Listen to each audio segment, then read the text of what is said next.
cuidado ao utilizar a sua intervenção inicial. Vá lá para amanhã, quero voltar. Depois do bastizado feito, não faltam padrinhos a primeiro-ministro. É essa a lógica. Senhores deputados. Segunda-feira é dia de escutarmos o que se passou nos corredores do Parlamento com Miguel Viterbo Dias e nesta edição não vamos recuar à semana passada, mas sim ao debate da moção de censura que decorreu na sexta-feira, 21 de fevereiro. O tema da empresa familiar de Luís Montenegro continua no topo da agenda e a crise política está instalada. Vai ou não o Governo apresentar uma moção de confiança? E a moção de censura do PCP vai fechar este capítulo? Ora, enquanto aguardamos por essas respostas, recuamos então a esse debate da moção apresentada pelo Chega, em que Luís Montenegro podia ter antecipado toda esta polémica. E essa é uma grande falha, Sr. Primeiro-Ministro. É uma armadilha para o país. Disse o Sr. Primeiro-Ministro, o país quer saber o que é que vai fazer. Muito obrigado, senhoras e senhores deputados. E depois da intervenção inicial de Montenegro, onde respondeu ao Chega e em que quis dar um sinal de transparência, Pedro Nuno Santos colocou dúvidas adicionais. Dúvidas que, se tivessem sido respondidas, podiam ter evitado o ponto a que este caso chegou, ou pelo menos antecipado. Luís Montenegro podia ter antecipado numa semana o comunicado da empresa familiar, a Spinum Viva, que fez sair só depois da manchete do Semanário Expresso, que dava conta que a Solverde paga 4.500 euros mensais à empresa detida pela família. Ora, todo aquele comunicado responde a perguntas que Pedro Nuno Santos colocou uma semana antes nesse debate da moção de censura. Vamos à primeira. O Sr. Primeiro-Ministro, nas primeiras respostas que deu a um órgão de comunicação social, escolheu identificar um dos seus clientes. Já toda a gente sabe que o Grupo Cofina foi um dos seus clientes. Não há nenhuma razão para que o Sr. Primeiro-Ministro não faça o mesmo com todos os seus clientes. Portanto, a primeira, a lista de clientes, respondido no comunicado: Solverde, Colégio Clipe, Grupo Ferpinta, Rádio Popular e Lopes Barata, uma empresa de consultoria e gestão. Continuamos. Mas é também preciso perceber para cada cliente qual foi o serviço prestado, em concreto. Que tipo de serviço é que a empresa prestou? Respondido no comunicado, eram dezenas de pontos: acompanhamento das orientações das autoridades, solicitações dos titulares de dados, verificação de boas práticas e revisão de documentos. Eram mesmo muitos os detalhes sobre o tipo de serviços que a Spinum Viva prestava. Vamos à próxima.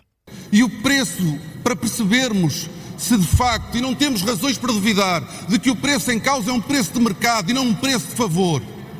É muito importante, não é lançar suspeitas, é garantir a transparência. Preço médio cobrado aos clientes, também no comunicado, entre 1.000 e 4.500 euros mensais. Era importante também dizer quem prestou os serviços de consultoria da sua empresa, nomeadamente depois de ter deixado a sua empresa. Quem prestou os serviços, respondido também em parte nesse comunicado, são elas Inês Patrícia, advogada, e André Costa, jurista. Tudo respostas que podiam ter sido antecipadas no debate da moção de censura. Aliás, o esqueleto do comunicado está nestas perguntas de Pedro Nuno Santos, embora o comunicado tenha surgido só uma semana depois. E quando diz em parte, é porque o Observador deu conta de que os nomes das pessoas que prestam serviço não foram integralmente divulgados por Luís Montenegro. O comunicado dava conta de que os serviços de consultoria de proteção de dados eram prestados por André Costa e Inês Patrícia, mas o Observador descobriu que Inês Patrícia é, na verdade, Inês Varajão Borges. É esse, aliás, o nome profissional da advogada e que, para além de colaborar com a Spinum Viva, também colaborou com o escritório de advogados fundado por Hugo Soares. A consultora em proteção de dados partilha, aliás, morada profissional com a antiga sociedade do agora líder parlamentar do PSD, porque dá-se também o caso de ser casada com João Rodrigues, antigo sócio de Hugo Soares e hoje em dia vereador da Câmara Municipal de Braga e candidato do PSD a esta autarquia. Este serviço à Spinum Viva é prestado a título pessoal, apurou também o Observador, e não é através da sociedade criada por Hugo Soares, da qual, aliás, já não é titular, o líder parlamentar do PSD. Mas, para além disso, Inês Varajão Borges é também a militante social-democrata, foi até presidente do Conselho de Jurisdição Nacional, uma espécie de tribunal interno da JST. Mas voltando, Miguel, à lista de clientes, Pedro Nuno Santos antecipou desde logo que o Grupo Solverde podia estar nesse rol de empresas que contratavam serviços a Luís Montenegro. Lá está, uma semana antes da manchete do Expresso, a relação do Primeiro-Ministro com o Grupo Solverde já era conhecida e nesse debate Pedro Nuno Santos, tendo em conta a descrição meramente sumária que Luís Montenegro apresentou de cada cliente, colocou diretamente a pergunta. Aliás, dizia há pouco que um dos clientes geria unidades hoteleiras e negócios físicos e online. Imaginei logo que poderia ser o Grupo Sol Verde. Se o Primeiro-Ministro ganha em dizer, em ser transparente, para não haver nenhuma dúvida de que não há nenhuma dívida, de nenhum favor, de nenhum cliente empresarial em Portugal. Nós não temos razões para suspeitar do Sr. Primeiro-Ministro, mas é importante para o Sr. Primeiro-Ministro e para todos nós que faça esse esclarecimento para que não haja clientes mistérios do Primeiro-Ministro. E Luís Montenegro, sem confirmar nem desmentir na altura, disse apenas que num caso como o do Grupo Sol Verde pediria naturalmente escusa de decisão. Deixe-me dizer-lhe que relativamente a essa empresa não é preciso sequer que haja qualquer conflito de interesses que possa dimanar de uma relação profissional ou contratual. É público, eu sou amigo pessoal dos acionistas dessa empresa, portanto eu estarei sempre inibido, impondo-me a mim mesmo todas as restrições, inibição total de intervir em qualquer decisão que impacte diretamente com essa empresa em particular. E assim farei com todas aquelas a quem estiver ligado por razões de amizade, de relacionamento pessoal e também por razões profissionais. Luís Montenegro, que logo nesse debate foi questionado diretamente sobre o Grupo Sol Verde, mas não só, porque o Chega também questionou sobre a relação com a Rádio Popular e com o Grupo Ferpinta, tendo tudo vindo a confirmar-se no comunicado divulgado uma semana depois pela Spinum Viva. Um comunicado que foi assinado pelo filho de Luís Montenegro, que é o sócio-gerente da empresa, e em breve com o irmão, os únicos titulares da Spinum Viva. Vamos agora aos destaques da semana com o deputado que merece nota positiva. Esta semana, Miguel, destacas pela positiva o presidente da Iniciativa Liberal, Rui Rocha. Sim, os liberais chamaram a semana passada o diretor nacional da Polícia Judiciária, Luís Neves, ao Parlamento, na sequência das declarações de Luís Neves numa conferência do Diário de Notícias sobre os dados da criminalidade. O diretor da PJ explicou que já existe uma recolha da nacionalidade de quem comete os crimes, mas que essa divulgação não é permitida pela lei. É isso, aliás, que os liberais querem mudar no relatório anual de segurança interna, mas desmistificou também o diretor nacional da PJ algumas propostas e posições dos vários partidos, liberais incluídos. Luís Neves diz que o alargamento da moldura penal, por exemplo, não vai pôr fim às associações criminosas porque procuram o lucro rápido e não é a moldura penal que vai fazê-los recuar, e aponta também as diferenças entre o que é ser imigrante e estrangeiro, explicando, por exemplo, que há muitos estrangeiros detidos que não são propriamente imigrantes, são pessoas que procuravam chegar a Portugal na sequência de redes de tráfico de droga, entre outros, e que não estão presos por terem estado durante anos a cometer crimes em Portugal. E agora, em sentido diverso, Miguel, vamos ao sinal menos da semana.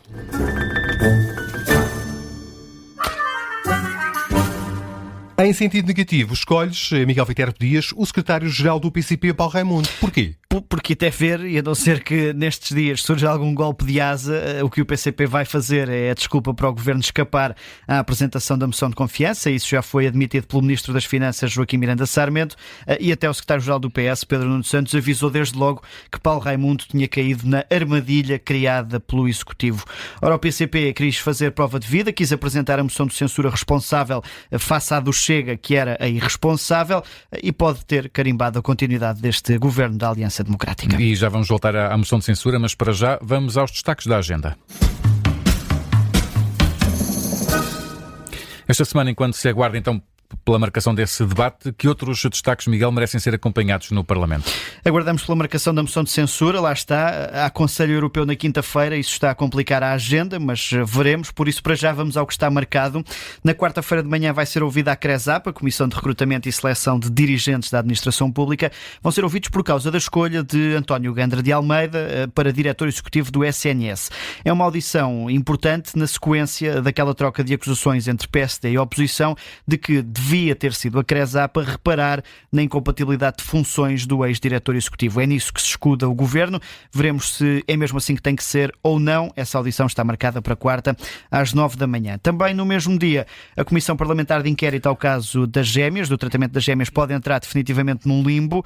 A deputada Cristina Rodrigues, do Chega, é a relatora escolhida para produzir o relatório com as conclusões da Comissão, mas já falhou 2 prazos de entrega e, por isso, o PSD vai pedir a suspensão dos trabalhos, adiando assim a discussão das conclusões. Continuamos na quarta-feira. Está marcado para as 3 da tarde a discussão do veto do Presidente da República à desagregação de freguesias. Ora, tendo sido vetado, o diploma tem que voltar ao Parlamento. O PSD, isso foi também notícia dada pelo Observador, tentou um acordo com o PS para fazer cair esta desagregação. Mas o PS recusou e, por isso, os sociais-democratas vão validar novamente o texto, enfrentando assim Marcelo Rebelo de Sousa para que as freguesias sejam mesmo desagregadas antes das eleições autárquicas apontadas lá para setembro ou outubro deste ano.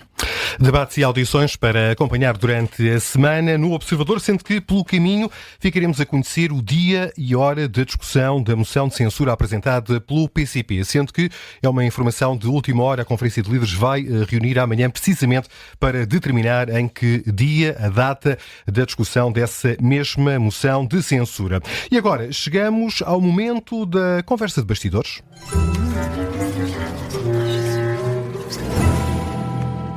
As moções de censura são habituais na política portuguesa. Praticamente todos os ministros enfrentaram uma, se não mais. Já as moções de confiança são mais raras.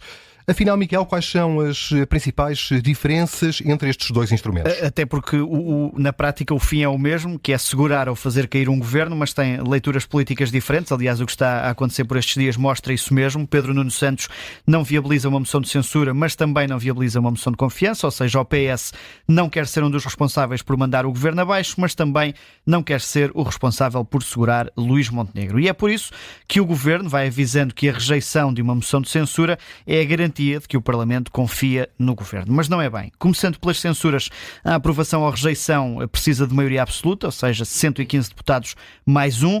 Os partidos podem apresentar uma moção de censura por cada sessão legislativa. É, aliás, por isso que o Chega está agora limitado na ação, tendo apresentado uma há menos de 15 dias, só o pode fazer novamente depois da pausa de verão. A aprovação da moção de censura leva o Presidente da República a ter que tomar uma de duas decisões, ou dissolver o Parlamento e convocar eleições, ou substituir o Governo, mantendo a atual legislatura em funcionamento. A moção de censura é muito mais utilizada na democracia portuguesa. Já foram votadas 35 face a apenas 11 moções de confiança. António Costa, por exemplo, o último Primeiro-Ministro, enfrentou 5 moções de censura, mas os recordistas são Pedro Passos Coelho e José Sócrates.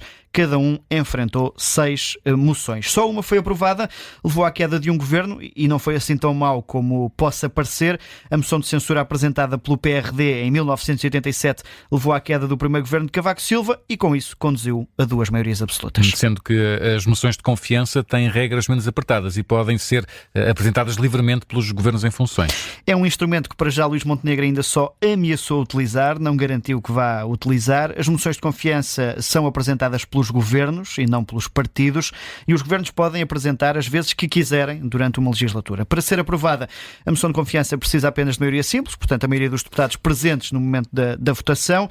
Tal como na moção de censura, a rejeição de uma moção de confiança também obriga o Presidente do Parlamento a comunicar ao chefe de Estado o resultado para que tome um daqueles 2 caminhos, e tal como referi, é um instrumento menos utilizado, mas que também, só por uma vez, é que levou à queda do governo. Foi em 1977, ainda na fase mais quente do regime democrático, foi apresentada por Mário Soares, foi rejeitada e o governo acabou por cair. Soares, aliás, é o recordista dos pedidos de confiança, apresentou 3 moções. Sá Carneiro e Francisco Pinto Balsemão apresentaram 2 cada um. Passos Coelho, Santana Lopes, Durão Barroso e Cavaco Silva apresentaram 1 cada um. 3 primeiros ministros nunca pediram a confiança do Parlamento, são todos do PS: António Guterres, José Sócrates e também António Costa. Sendo, Miguel, que esta moção de censura agora apresentada pelo PCP estabelece também um novo recorde na democracia portuguesa. Foi notado pela agência Lusa a apresentação de 2 moções de censura em 12 dias. É um novo recorde que até agora pertencia a José Sócrates. Sócrates, em 2008, enfrentou uma no início de maio, outra no início de junho. Esta agora tem apenas 12 dias de diferença face à que foi apresentada pelo Chega. Ainda assim, nenhum destes casos bate Durão Barroso, que enfrentou 3 moções de censura no único dia, em 2003, por causa do apoio de Portugal à guerra no Iraque. Luís Montenegro, em cerca de um ano, vai com 2. Veremos até onde chega a tentativa de censurar este executivo. E assim que chegamos ao fim dos Passos Perdidos, que estão de regresso, como sempre, na próxima segunda-feira e que pode ouvir a qualquer altura em podcast. E na verdade, ao utilizar os primeiros, a sua intervenção inicial, Portugal, à qual amanhã quer voltar, depois do batizado feito, não faltam padrinhos a Primeiro-Ministro. Presidente do Estado, é essa a lógica. É essa a lógica. Senhores deputados,